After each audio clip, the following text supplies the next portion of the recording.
Well, I'm out here on this beautiful fall day. It is a beautiful fall, autumn day.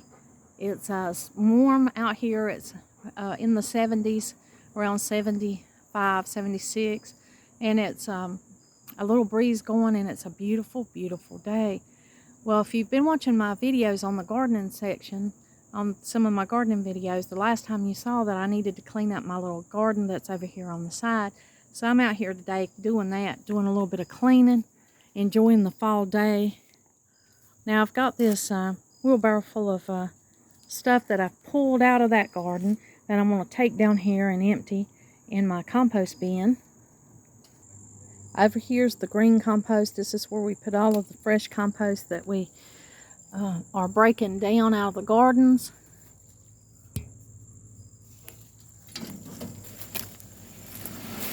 And I've got quite a pile here.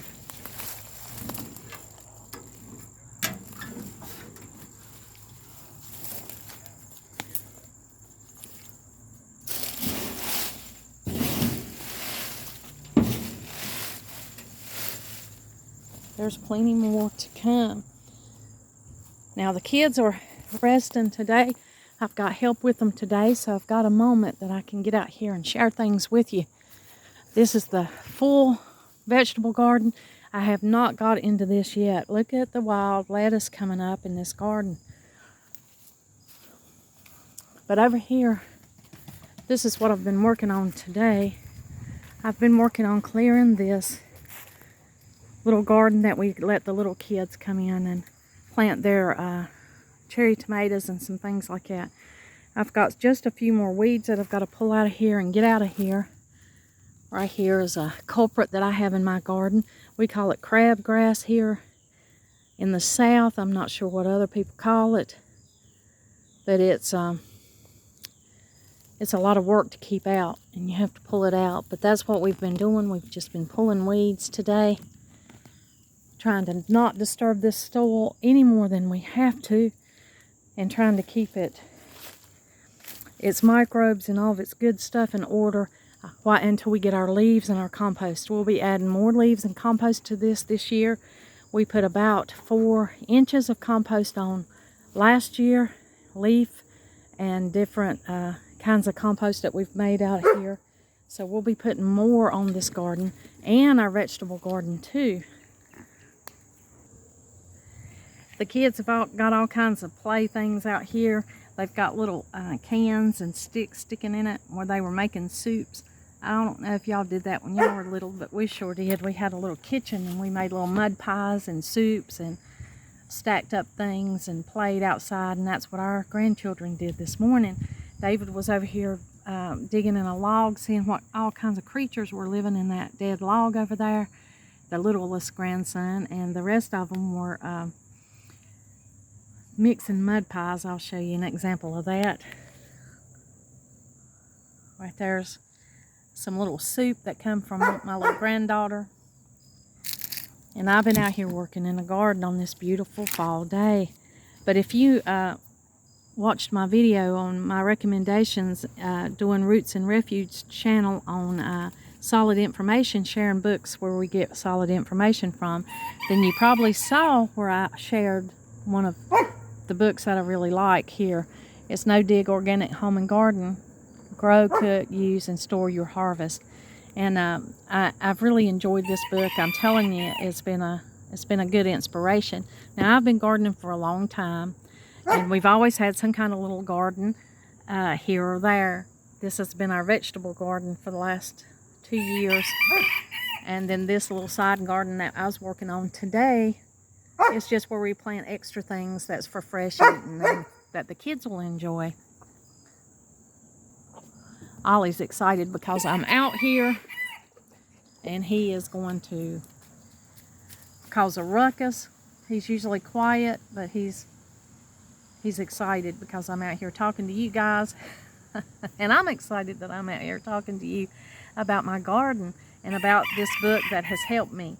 This book has been a great help to me. Now, I love information, and I love good, solid information, accurate information. And this book has been nothing less than that. It's been a great book. Charles Dowding and Stephanie Haverty have wrote this wonderful book that I've really enjoyed, and it's what inspired me to have a no-dig garden 2 years ago. And there's just things in it that will help you when you choose to do things a little differently maybe than you were normally taught. Now, we always, growing up, we tilled a garden. My dad would crank up the tiller and get out there in that red clay soil, and he would break it up, and we would plant our tomatoes and our peppers and our squash and everything else that we had there to plant. We would plant those every year. Those were things that we would eat, and then he would till that garden. So he tilled it. There was no other alternative. Now, Donald, his family they tobacco farmed. And so they would take the edges of their tobacco fields sometimes and plant rows of tomatoes, rows of hot peppers and peppers, and then they had fields of potatoes because that's something they grew on a routine basis to eat. I have shared with you before there was, many years that they only ate what they raised, what they hunted for, and what they fished. That was the only food in their house. They didn't go to the store, and they didn't get a lot of groceries. They just ate what they raised, foraged for, fished, and hunted. So that's some of my husband's family history right there. That was a way of life. And so, they raised food around where they could. They had quite a bit of land to raise gardens and have gardens on. We never really had that much. We had a bigger yard, much bigger yard growing up. I did, than I have here. I have been here for quite a while on this small lot here in the city, but we have always had a garden somewhere. We had it in many places. One time we had it up close to the house, and that garden actually done pretty good. It was right over here behind the trampoline, and it was a lot of shade. It was a shaded garden, but it still gave quite a yield. We moved it over here for the last 2 years. We have had it in the front, and then over there where we have our rabbits, right over here in this little area, we also had our garden there. It was much too shady there. But we have moved our little garden all around this lot, trying to find the best location for it. I like it pretty much where it's at. We're on a small slope right here, and trying to find the balance of the ability to get enough water and enough sunlight. That's been the challenge. Now, we live near a quarry, and we were able to they had free dirt one year, and I foolishly thought that I could just drive my husband's old Chevrolet truck to that quarry and just get a load of dirt. So I proceeded to do that. I did drive to that quarry and get a load of that free dirt. Like to never made it home because that truck fishtailed all over the place, but I got it back here. And when I did, we unloaded that and put it on the garden. Now, that put in a lot of minerals and nutrients because it came from deep in the dirt, deep in the soil from that quarry. And when we added that, it added a lot of minerals and nutrients to our soil that we saw it made a world of difference. That natural dirt that came from that quarry that had all those minerals from all those rocks and everything, that dirt was a good boost for our garden. Of course, we were tilling back then. We were still tilling our garden, and we've only stopped tilling and started the no-dig method in the last 2 years. So we're still fighting some of the weeds. We've got some of the weeds that's going on that we won't see after we've done the no-dig, no-till system for a while. So we've still got quite a bit going on here, but we are improving it. So we'll be leaving our gardens where they're at for a long time. These back vegetable gardens where we raise our vegetables and things, we're going to leave them. And we're going to work on improving this soil and the nutrients and all the good things in this soil to make it better and better every year instead of moving it around the yard like we used to. Now, this book here that I'm showing you, that I've enjoyed so much, it's been a great help to me. This has got a few points in it that I'm just sharing with today. You can see in the table of contents, if you hadn't bought this book and you haven't added it to your library, I highly recommend that you do that because it's excellent. It's an excellent help. You can see in the contents here, it's got growing skills, where to grow, size of plot, deciding inputs, no dig clearing, weeds, and ongoing soil care, sow, plant, space, water. It's got all your basics in a step-by-step approach that's just excellent. I think it's just excellent. The way this book is laid out and the manner and the form that it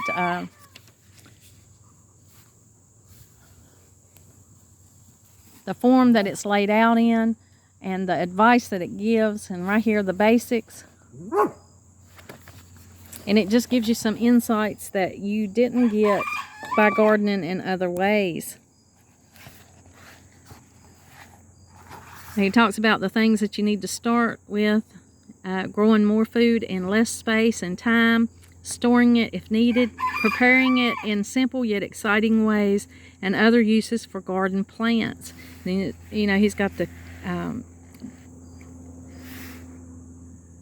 climate zones here, which is a very important variable that'll vary on where you live, about your climate, and it's just good basic information to help you as you get started in your vegetable journey, or even to read later and kind of enhance your already established knowledge that you have.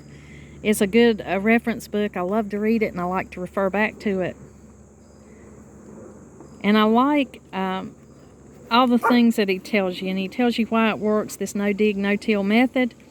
For example, here, soil fed with organic matter holds nutrients in stable, water-insoluble form, like a well-stocked larder.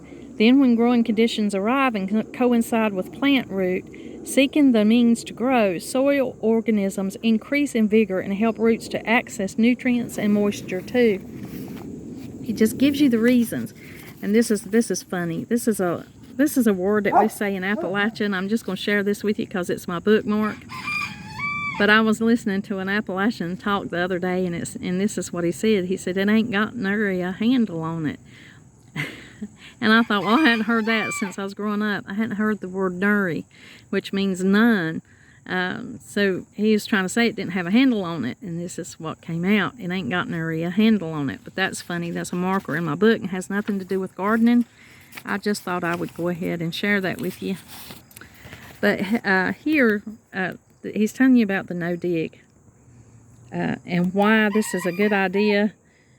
And it just dawned on me when I read this book, you know, the level of knowledge it took to understand this and the difference that it made in the way you garden. After digging and tilling, you see chopped earthworms and fleeing spiders, but what you don't see is even worse. The damage to soil's invisible inhabitants. Fungi are probably the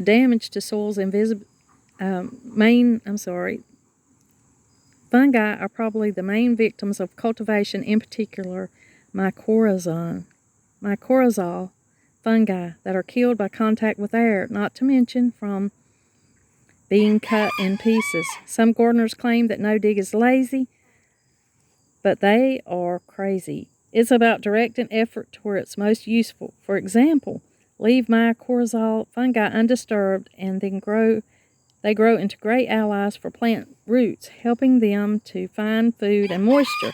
Feed them with organic matter, and they can work to feed your plants. Less interventions bring benefits such as fewer weeds and better moisture retention. It's unfortunate that many gardeners have been taught to believe the importance of loosening and aerating soil, and they are therefore puzzled by the success of the no-dig approach. And I, too, was puzzled by the no-dig approach because I was not taught that. And we know tilling the soil, of course, you bring up, you're aerating your soil, you're putting air into your soil, and you're actually exposing, you know, those good fungi, and the air kills them. So it's really holding back the growth of your garden. And you're thinking you're doing a good thing, things you've been taught. So done all of your life, you're thinking, well, I'm doing what I've been told. This is how you get a good garden. This is how you get a good yield. Well, being in this small space, I have no alternative but to figure out the best gardening method. I don't have a lot of space to grow a lot of things. If you have a lot of land, you can try different things, and if you don't get but 50% of your yield and you've got a lot of land, well, that's 50%. Could add up to be quite a bit. But if you've got a small space, then every inch matters, every inch counts, and you have to be really careful with what you grow, because you don't want to waste time, energy, and effort on something that's not even going to produce anything for you. And so that is what I really like about this book. That's just one of the little points I'm sharing with you today as I'm out here trying to work in this garden and clear out and get it ready to get the compost put on it. Now, much of this compost we make ourselves. We have chickens. We've got a place over here we let it compost for more than a year, and then we put it on our gardens. We also use our kitchen scraps in our little compost, and we've got an area we put that. And we've got an area where we put all the things that we cut down and take out of our garden, and we compost that. So we've got quite a bit of compost to add. There are times when me and Donald do have to supplement our compost pile because it's just not enough. It's not enough for the amount of gardening that we're trying to do.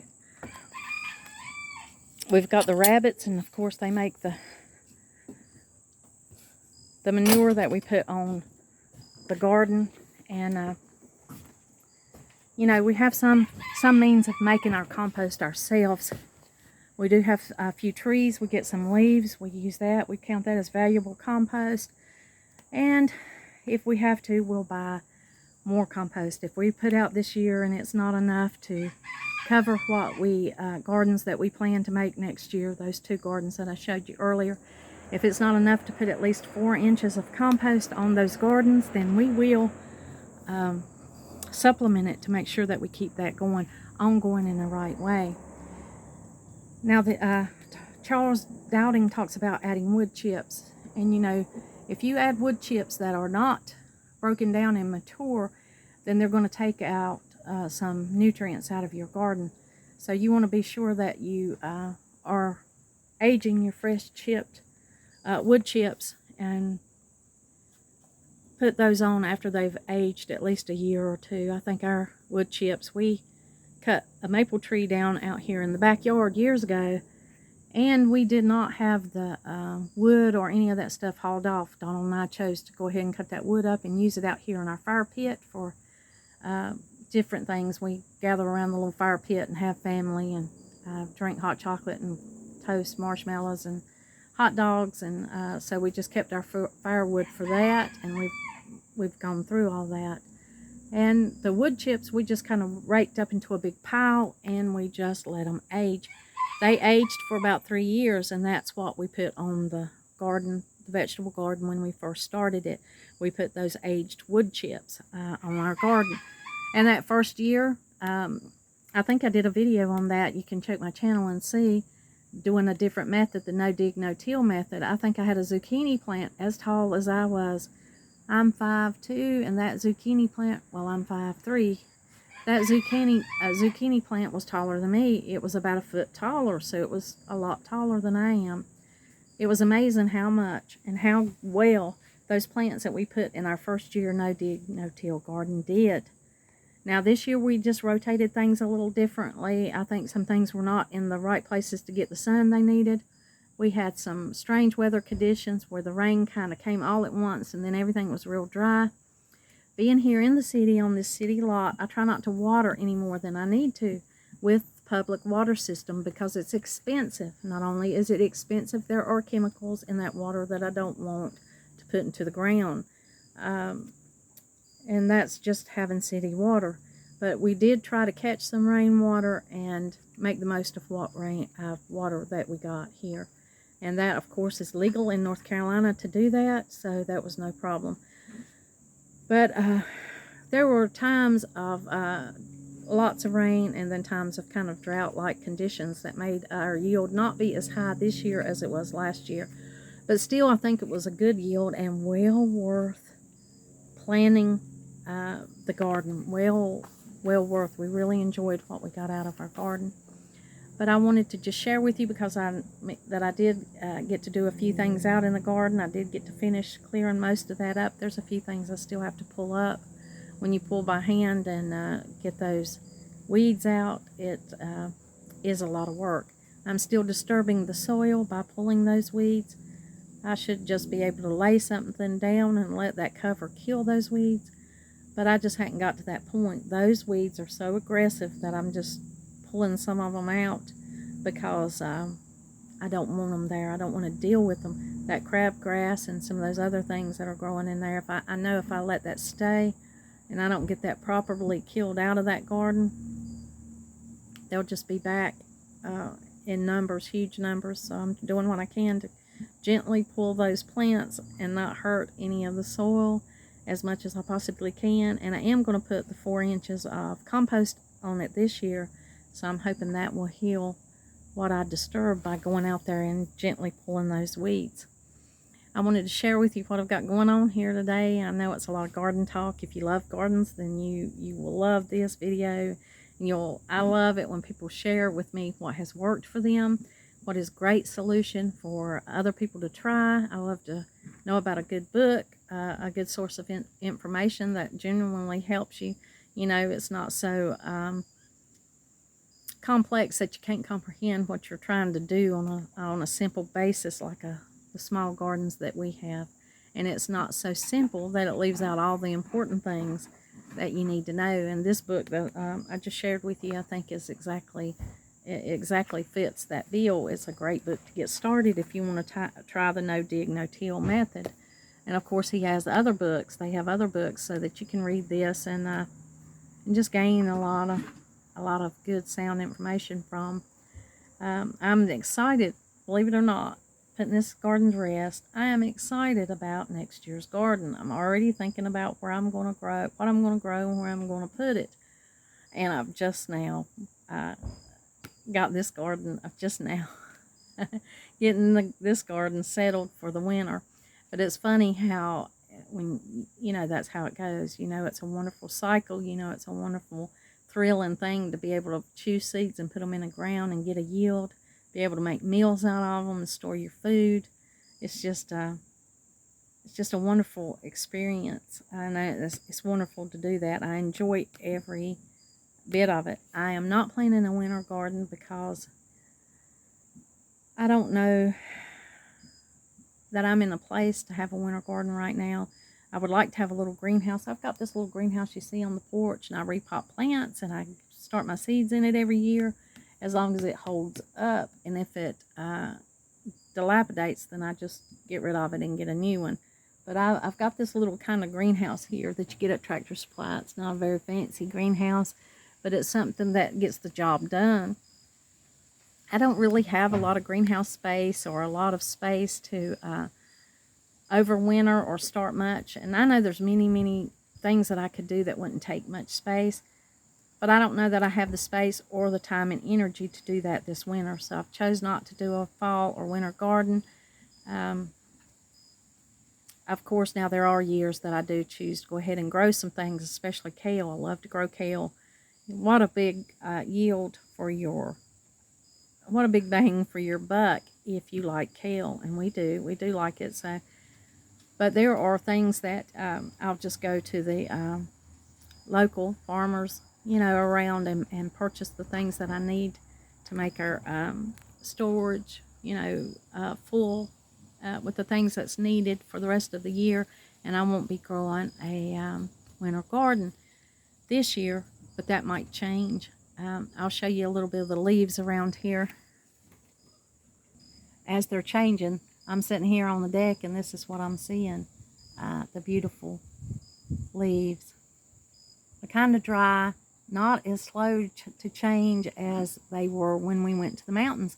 The mountains there were changing slowly. Here it seems like they're turning yellow. They still have some green, and then they're going directly to brown. This crepe myrtle has a little bit of burgundy color in it, but for the most part, it's not a real long, slow changing season for the leaves this year. It's just going from summer to fall, and they're going to dry up, and we're going to see a winter landscape before we know it. Let me know if you've ever tried the no dig, no till method in gardening. If that's something you've ever tried and how that went for you. I'd be curious in the comments just to learn what method you use, so you can share whatever method you use. If you still aerate, till your garden, if you still natural wise or whatever, or a no dig, no till, whatever garden choice you make, I'd be interested in knowing what you choose. Thank you for joining me today on our little garden work day, and let me share all this with you. Like always, until next time.